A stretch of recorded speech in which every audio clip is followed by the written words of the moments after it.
All Tripura school computer সংঘের বর্ধিত সভা অনুষ্ঠিত হয় বুধবার। সভায় ৩৬৫ জনের চাকরি সহ বিভিন্ন গুরুত্বপূর্ণ বিষয় নিয়ে আলোচনা হয়েছে। তাছাড়া সভায় স্কুল কম্পিউটার শিক্ষকদের চাকরির নিশ্চয়তার দাবি জানান সংগঠনের নেতৃত্ব। সেখানে উপস্থিত ছিলেন সংগঠনের সাধারণ সম্পাদক শুভঙ্কর রায় সহ আরও অনেকে।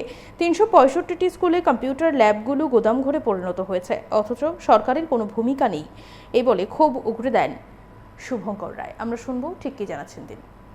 আজকে একটা বর্ধিত সভা করছি আমরা। এই বর্ধিত যে সভাটা আমাদের স্টেট কমিটি এবং প্রতিটা ডিস্ট্রিক্ট থেকে প্রতিনিধিরা উপস্থিত আছেন।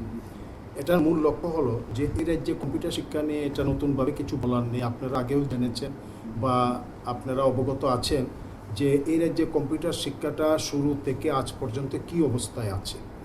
আমরা এই কম্পিউটার শিক্ষার সঙ্গে জড়িত এবং বরাবরই আমরা বলে আসছি যে এই কম্পিউটার শিক্ষার সঠিক উন্নয়ন এবং সঠিক বাস্তবায়ন আমরা কাগজে পত্রে দেখছি যে এই শিক্ষা ব্যবস্থাটা উন্নতি করছে, কিন্তু বাস্তবে যদি দেখা যায় তাহলে দেখা যাবে যে এই নিট ফল শূন্য।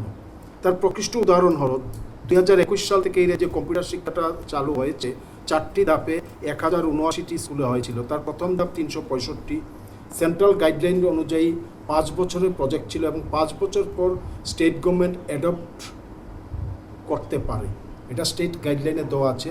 অন্যান্য রাজ্য যেমন আসাম, পার্শ্ববর্তী আসাম করেছে, ওয়েস্ট বেঙ্গল করেছে এবং যারা বাকি আছে তাদের ব্যাপারেও ওয়েস্ট বেঙ্গল প্রসেসিং আরম্ভ করেছে এবং ভারতের অন্যান্য রাজ্যে সবাই এই শিক্ষাটাকে গুরুত্ব দিয়ে এগিয়ে যাচ্ছে। কিন্তু ব্যতিক্রম দেখলাম যে আমাদের এই ত্রিপুরা 365টা স্কুল 2021 সালে শুরু হওয়া, 5 বছর 2026 সালে শেষ হয়েছে 31 মার্চ, কিন্তু 31 মার্চ থেকে আজ অবধি এই 365টা স্কুল আজকে গুদামঘরে পরিণত হয়ে আছে। কম্পিউটার ল্যাবগুলো এক একটা স্কুলে গুদামঘর।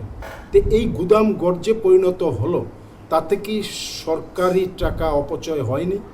আজকে সেন্ট্রাল গভর্নমেন্ট যেই শিক্ষাটার জন্য টাকা দিয়েছে সেই টাকাটা কোথায় গেল, কিসের জন্য খরচ হলো, কি লাভ পাওয়া গেল, সেটা যদি আমরা ধরি তাহলে ধরবো যে নিট ফল শূন্য।